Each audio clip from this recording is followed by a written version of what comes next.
How close were the United States and Iran to war? It seemed very close to me from where I was. Well, I think President Trump was misled to believe that the United States would get away with this, that this would augment U.S. security.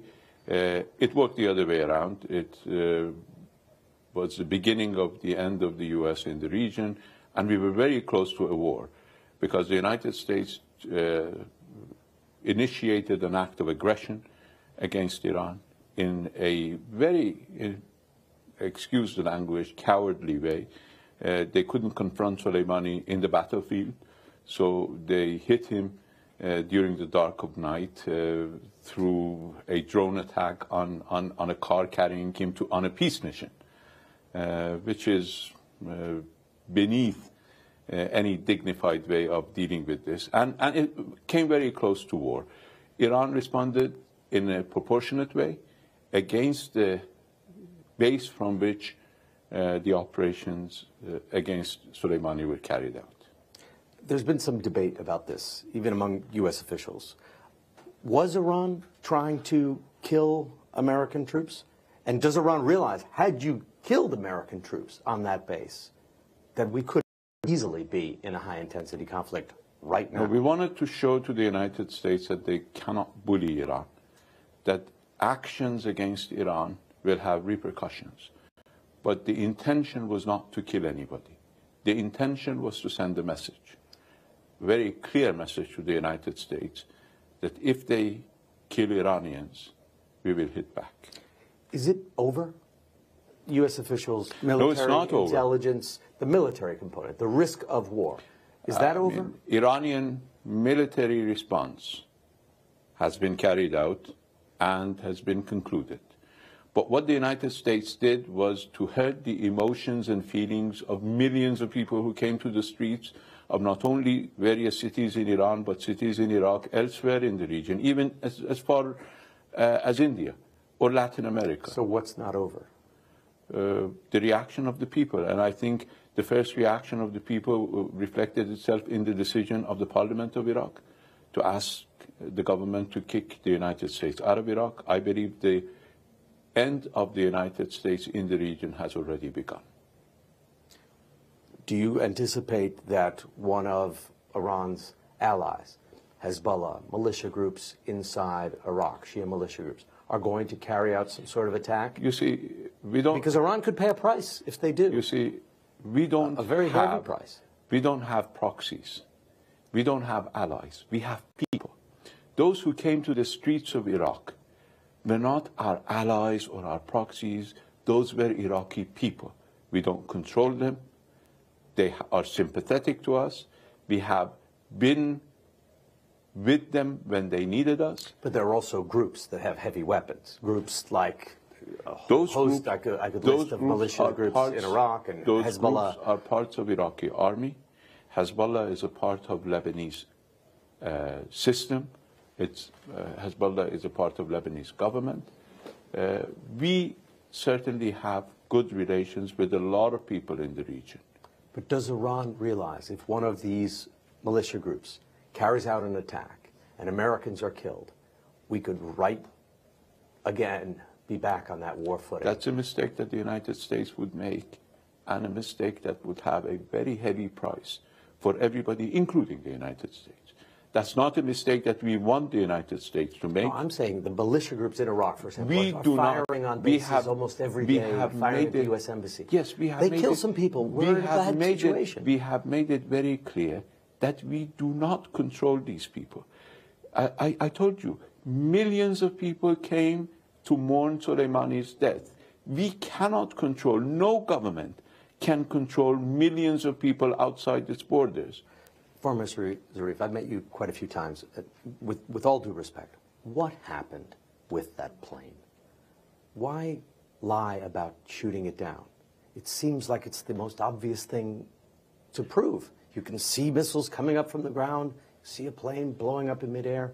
Why lie about it for days? Well, I was informed about the plane being shot down at noon on Friday, a few hours before it was announced. Before that, I was being told that it was a technical error. Our military people, the military chain of command, got to know about this probably between the morning of Wednesday, when it was shot down, a few hours after it was shot down, to Wednesday evening.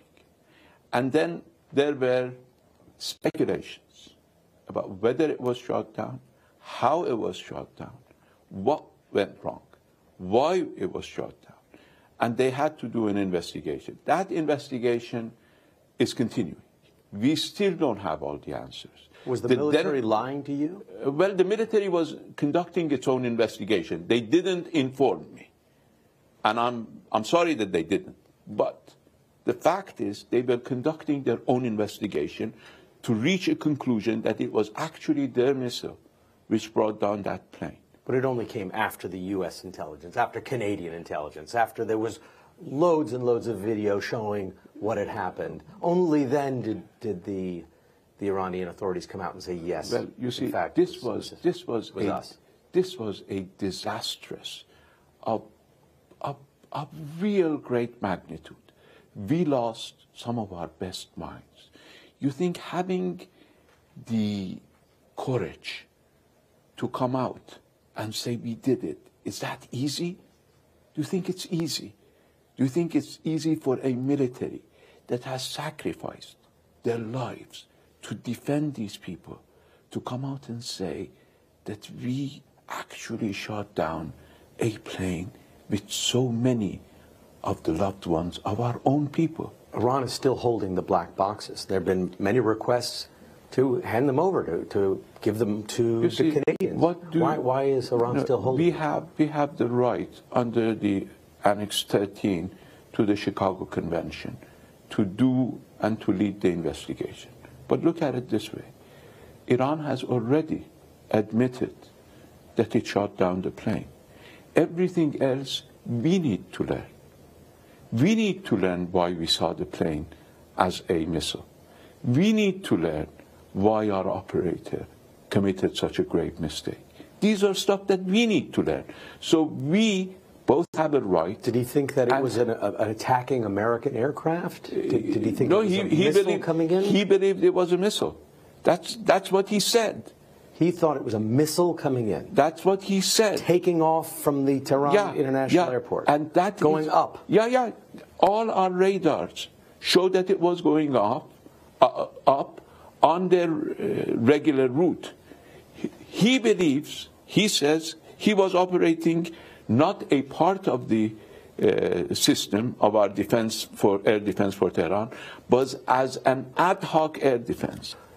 The letter that your ministry sent was quite strongly worded. It was quite aggressive. It was quite insulting. Why did you send that? Because Secretary Pompeo sent an extremely inappropriate letter to Iran. This was a response. We did not initiate that. Well, I know what your letter said. What did his letter say? I don't want to repeat the nonsense that he put in that letter. Well, it's beneath me. Could you describe it? No. Ask him. Did he make threats specifically? Oh, yeah. Threats. Did he threaten the supreme leader of Iran? Well, let him make that. Let him say what he put in that letter. The top U.S. diplomat, so-called. But it clearly upset you because the letter that you wrote back was strong in tone. Not as impolite as his letter. So is that the kind of conversation that Iran and the United States are having right now? Wasn't used to be this way. We didn't change. I'm still the same foreign minister that dealt with John Kerry in a respectable way. But the tone now is ugly. It's not diplomatic. It's broken. It's unfortunate that the United States, based on misinformation, based on ignorance and arrogance combined, took a course that has brought the region very close to the brink.